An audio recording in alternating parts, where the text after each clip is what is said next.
नमस्ते दोस्तों, पहल एकेडमिक यूट्यूब चैनल में आप सभी का एक बार फिर से स्वागत है। आज हम पॉलिटी में बात करने वाले हैं मूल अधिकार।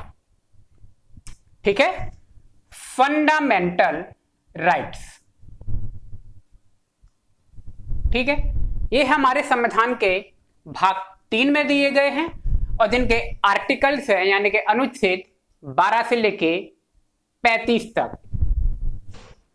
ठीक है, तो फंडामेंटल राइट आपके संविधान के भाग 3 में है और जिनके आर्टिकल्स 12 से 35 तक हैं। ठीक, हमारे संविधान में जो मूल अधिकार हैं ये अमेरिका के संविधान से लिए गए हैं। ठीक है, कहा जाता है कि जो हमारे मूल अधिकार हैं ये विश्व के संविधान के सबसे विस्तृत हैं, यानी कि मूल अधिकारों का सबसे विस्तृत वर्णन हमारे भारतीय संविधान में ही मिलता है।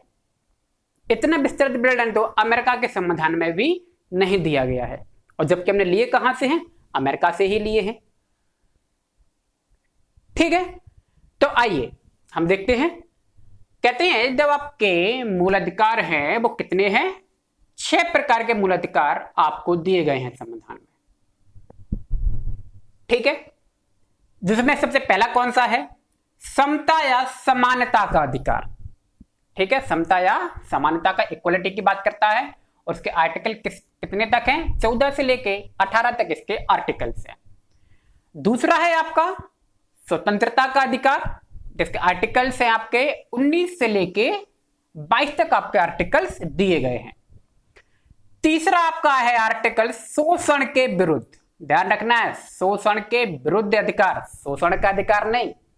ठीक है, शोषण के विरुद्ध अधिकार, और आर्टिकल इसके 23 से 24, 23 और 24 शोषण के विरुद्ध आपको देता है। नंबर 4 है आपका धार्मिक स्वतंत्रता का अधिकार, जिसके आर्टिकल्स होंगे आपके 25 से लेके 28 तक, जो आपको धार्मिक स्वतंत्रता का क्या देता है? अधिकार देता है। नेक्स्ट है आपका नंबर 5 संस्कृति और शिक्षा का अधिकार, इसके आर्टिकल्स होंगे 29 और 30। इसके बारे में कहता है संस्कृति और शिक्षा का अधिकार। ठीक है, नंबर 6 है आपका संवैधानिक उपचारों का अधिकार, जिसमें केवल एक ही आर्टिकल है, आर्टिकल 32, जिसमें 5 तरह के आपको अधिकार दिए गए हैं। और डॉक्टर भीमराव अंबेडकर ने इसी संवैधानिक उपचारों का अधिकार को संविधान की आत्मा कहा है। ठीक है, तो देखिए संविधान की आत्मा है 2 बताई गई है। पंडित जवाहरलाल नेहरू ने प्रस्तावना को संविधान की आत्मा कहा है, तो डॉक्टर भीमराव अंबेडकर ने आर्टिकल 32 संवैधानिक उपचारों का अधिकार को क्या कहा है? संविधान की आत्मा कहा है। अब एक चीज आप देख रहे होंगे, आर्टिकल 30 के बाद आपका 32 आ गया, तो ये 31 कहां गया? तो देखिए दोस्तों, जब मूल संविधान 1950 में आपका बनके तैयार हुआ था, उस समय आपके मूल अधिकारों की संख्या 7 थी। ठीक है, जिसमें आर्टिकल 31 में आपको संपत्ति का अधिकार, किसका अधिकार? संपत्ति का अधिकार भी दिया गया था। ठीक है, लेकिन 44वें संविधान संशोधन 1978 के द्वारा संपत्ति के अधिकार को मूल अधिकार की श्रेणी से हटा दिया गया और अब इसे संविधान के भाग 12 के आर्टिकल 300 का में जोड़ दिया गया है, जो कि अब मूल अधिकार नहीं है। अब संपत्ति का अधिकार आपका क्या है? एक कानूनी अधिकार है। ठीक है, तो आइए हम एक एक करके सबको लेते हैं और उनकी चर्चा करते हैं। देखिए, सबसे पहला आपका आता है आर्टिकल 12। क्या आता है? आर्टिकल 12 एक क्या कहता है? इसमें देखिए राज्य की परिभाषा दी गई है। क्या दी गई है? राज्य की परिभाषा। इसमें कहा गया है कि भी राज्य के अंतर्गत क्या क्या आएगा। तो देखो, इसमें कहा गया है कि राज्य के अंतर्गत संघ और राज्य सरकारें आएंगी, संसद आएगी, विधानमंडल आएंगे और संघ और राज्यों के अंतर्गत जो कर्मचारी कार्य करते हैं वो भी इसके अंतर्गत क्या किए जाएंगे, शामिल किए जाएंगे। ठीक है, और सरकार की जो संस्थाएं होती हैं, जो कंपनी होती हैं, वो सब भी इसमें शामिल की जाती है। तो राज्य शब्द अपने आप में एक बहुत बड़ा शब्द है। ठीक है, अब 13 क्या कहता है आर्टिकल? आर्टिकल 13 क्या कहता है कि मूल अधिकारों में संशोधन, मूल अधिकारों में संशोधन करने वाले कानून की न्यायिक समीक्षा भी की जा सकती है। क्या मतलब है? तो संसद देखिए मूल अधिकारों में संशोधन कर सकती है और इसकी न्यायिक समीक्षा का अधिकार किसको दिया गया है? न्यायालय को दिया गया है। यानी कि सुप्रीम कोर्ट इसकी क्या कर सकता है? व्याख्या कर सकता है कि आपने जो संशोधन किया है वो संविधान के अनुरूप किया है या नहीं किया है। ठीक है, अब आता है आपका आर्टिकल 14 और यहां से आपका शुरू होता है समता का अधिकार। किसका अधिकार? समता या समानता का अधिकार, जो 14 से लेके 18 तक है। तो आर्टिकल 14 क्या कहता है? तो देखिए आर्टिकल 14 कहता है राज्य किसी भी व्यक्ति को विधि के समक्ष समता और विधि के समान संरक्षण से वंचित नहीं करेगा। विधि के समक्ष समता, समता यानी कि समानता, और विधियों के समान संरक्षण से वंचित नहीं करेगा। क्या मतलब हुआ इसका? है ना? तो देखिए सबसे पहले तो विधि के समक्ष समता जो है आपकी, ये ब्रिटेन के विधि के शासन से ली गई है। कहां से ली गई है? ब्रिटेन के विधि के शासन से। क्या कहा गया है इसमें? इसमें कहा गया है कि भाई जो विधि है या कानून है, इसमें क्या होंगे? सभी लोग इसके बराबर होंगे, कानून से ऊपर कोई भी नहीं होगा। सभी लोग कानून की दृष्टि में क्या है? समान है। ठीक, तो विधि के समक्ष संरक्षण क्या है? फिर कहते हैं विधि के समक्ष संरक्षण अमेरिका के संविधान से लिया गया है। कहां से लिया गया है? अमेरिका के संविधान से।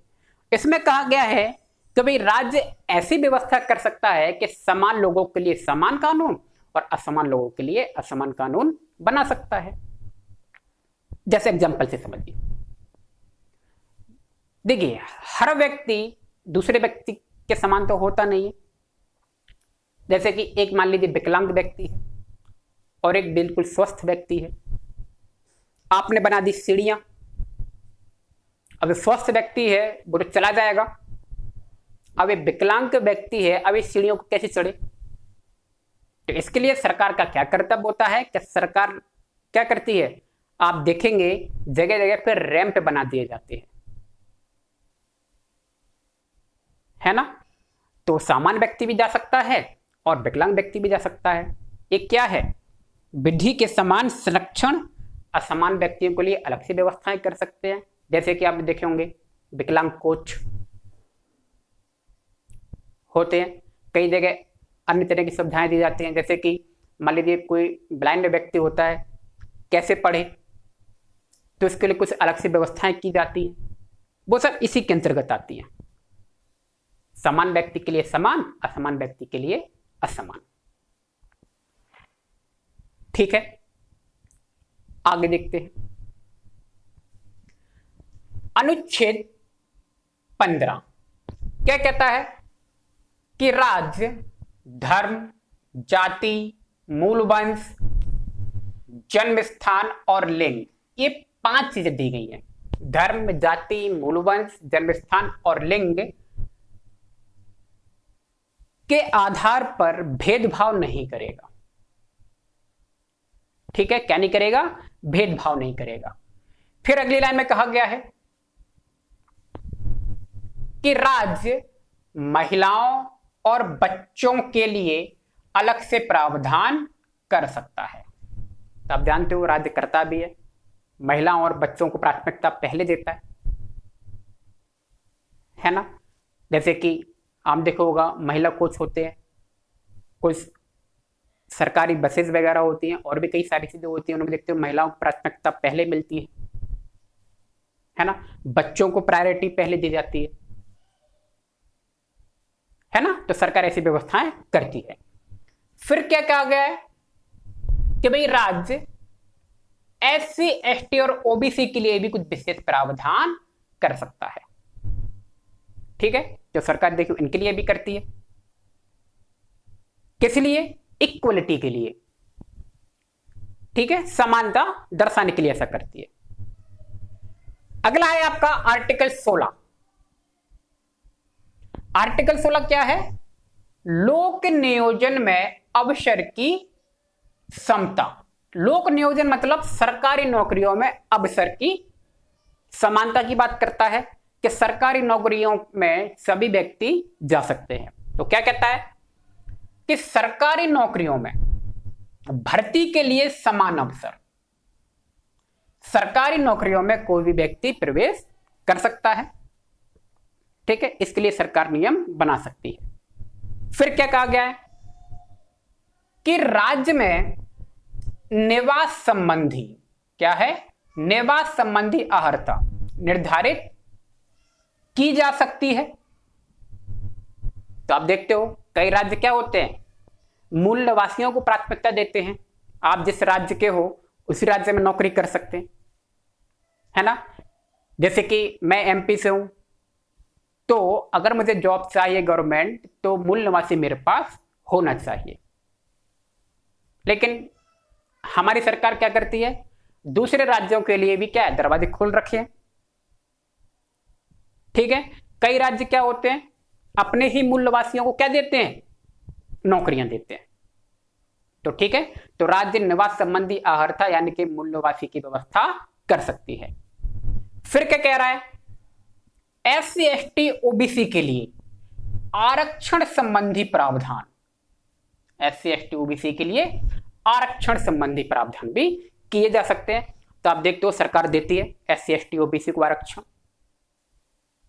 देखिए बार बार ये बात समझ लीजिए, सरकार कोई भी ऐसा कार्य नहीं करेगी जो आपके संविधान में ना हो। हमें आरक्षण मिलता है, कहां से मिलता है, इसी अनुच्छेद 16 के तहत। सरकारी नौकरियों में सभी व्यक्ति जा सकते हैं, यह अधिकार कहां से मिला, अनुच्छेद 16 के तहत। ठीक है, तो सरकार कोई भी काम करे वो कहां से करती है, संविधान के अकॉर्डिंग ही करती है, संविधान के थ्रू ही करती है। ठीक है, तो 16 आप लोग तैयारी कर ही रहे हैं, तो आपका जानना बेहद जरूरी है आर्टिकल 16 क्या क्या कहता है। ठीक है, अगला है अनुच्छेद 17, बहुत ही इंपॉर्टेंट है, अस्पृश्यता का अंत। अस्पृश्यता का मतलब होता है दोस्तों छुआछूत। संविधान में छुआछूत शब्द को नहीं लिया गया है, अस्पृश्यता शब्द को लिया गया है ना। क्योंकि हमारे समाज में बहुत सारी कुरीतियां ऐसी थी जिसमें लोगों में क्या किया जाता था, भेदभाव किया जाता था। तो इसे हटाया गया है आर्टिकल 17 के तहत। सभी लोग समान हैं, ये भी इक्वलिटी की बात करता है, किसी में कोई भेदभाव नहीं किया जाएगा। ठीक है, और इसी को ध्यान में रखते हुए हमारे यहां एक SC ST अधिनियम ही बनाया गया है, जैसे अस्पृश्यता अधिनियम कहते हैं, कई जगहों पर उसे हरिजन एक्ट भी कहा जाता है। ठीक है, बहुत ही कड़े प्रावधान होते हैं उसमें। ठीक, अगला है आपका आर्टिकल 18। आर्टिकल 18 क्या कहता है, उपाधियों का अंत। क्या करता है आर्टिकल 18, उपाधियों का अंत करता है। यानी कि कोई भी व्यक्ति किसी भी तरह की उपाधि धारण नहीं कर सकता। ठीक है, तो देखिए इसमें कुछ बातें कही गई हैं कि राज्य सेना और शिक्षा के अलावा कोई उपाधि नहीं देगा। सेना में उपाधियां मिलती हैं और शिक्षा में भी उपाधियां मिलती हैं। ठीक है, जैसे कि पद्म भूषण, पद्म विभूषण, भारत रत्न, ठीक, अशोक चक्र, परमवीर चक्र, यही मिलेंगे। ठीक, फिर क्या कह रहा है, भारतीय नागरिक दूसरे देश से उपाधि नहीं ले सकता। कोई भी भारतीय नागरिक है किसी दूसरे देश से उपाधि नहीं लेगा। ठीक, फिर तीसरा पॉइंट क्या कहता है कि भाई जो भारतीय नागरिक नहीं है, कौन नहीं है, भारतीय नागरिक नहीं है, लेकिन भारत सरकार के अधीन क्या कर रहा है, काम कर रहा है, भारत सरकार के अधीन काम कर रहा है, तो ऐसा कोई व्यक्ति राष्ट्रपति की अनुमति के बिना या राष्ट्रपति की सहमति के बिना उपाधि धारण नहीं करेगा।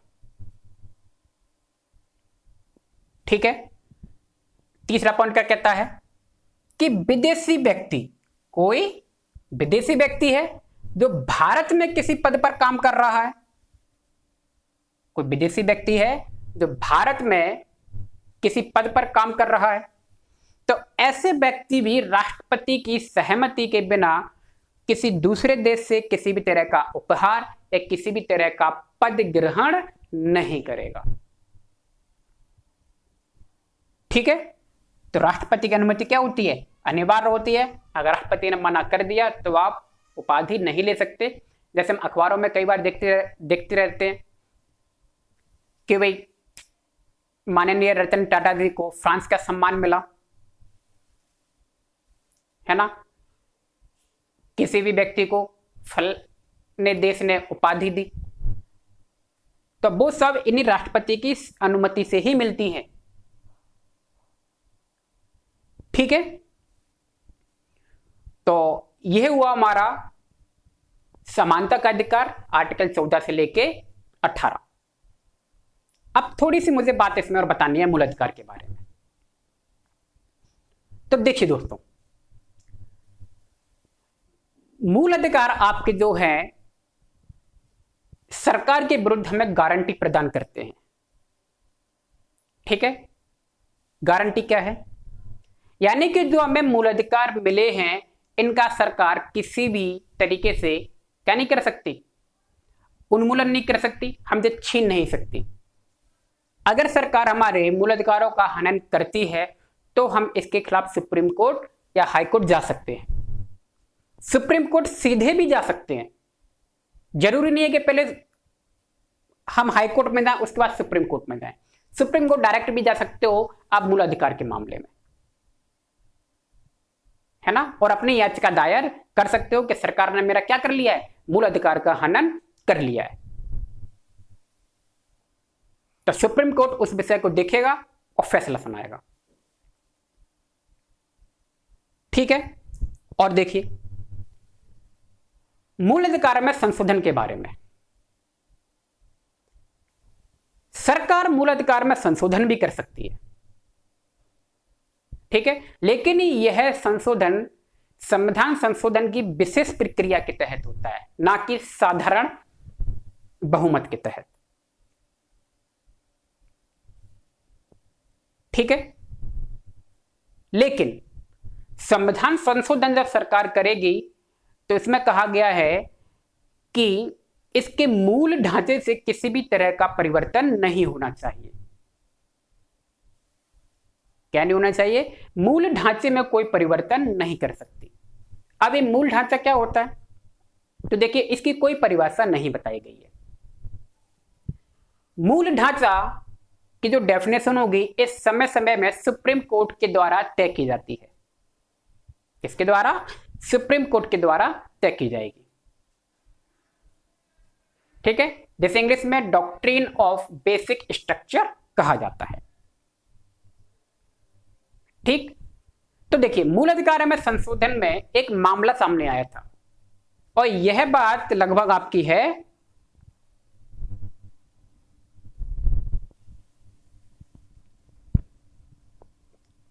1967 की। यह बात 1967 की है, गोलकनाथ के मामले में। किसके मामले में, गोलकनाथ।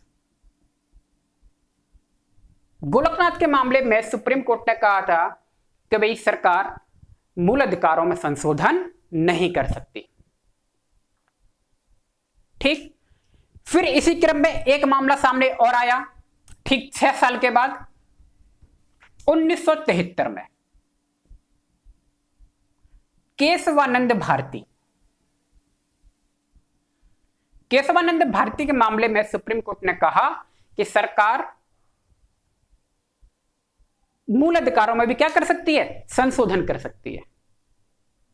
अपने पहले को निर्णय को उसने क्या किया, पलट दिया। ठीक है, तो ये पेपर में आ चुके हैं कि किस केस में सुप्रीम कोर्ट ने क्या व्याख्या की मूल अधिकार की। ठीक है, सरकार आपके मूल अधिकारों को नहीं छीन सकती, आप इसके खिलाफ सुप्रीम कोर्ट भी जा सकते हैं, ये बात मैं पहले ही कर चुका हूं। एक बात और बतानी है, मूल अधिकार आपके देखिए असीमित नहीं है, कुछ सीमित होते हैं। सरकार इन्हें निलंबित भी कर सकती है विशेष स्थितियों में।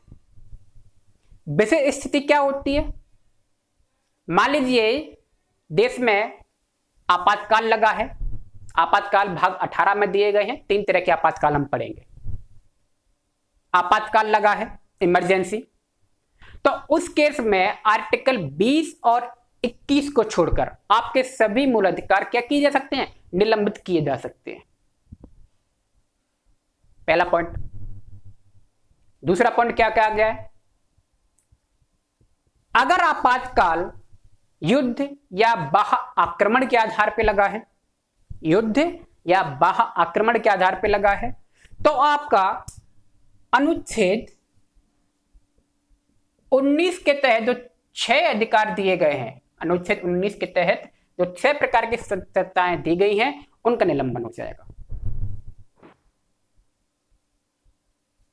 ठीक है, कहते हैं जब आपका सशस्त्र विद्रोह होता है या आंतरिक विद्रोह होता है, उस केस में मूल अधिकार स्थगित नहीं किए जा सकते। तो 2 कंडीशन है मूल अधिकार स्थगित किए जाते हैं, या तो इमरजेंसी लग जाए, राष्ट्रीय आपातकाल, या युद्ध या बाह्य आक्रमण के आधार पर। ठीक है, तो आज की वीडियो में इतना ही। अभी तो ये मूल अधिकार का पहला भाग हुआ है, अगले भाग में हम आर्टिकल 19 से शुरू करेंगे, स्वतंत्रता का अधिकार, जिसमें 6 तरह की क्या दी गई हैं, स्वतंत्रताएं दी गई हैं। ठीक है, तो मिलते हैं नेक्स्ट वीडियो में। Thank you.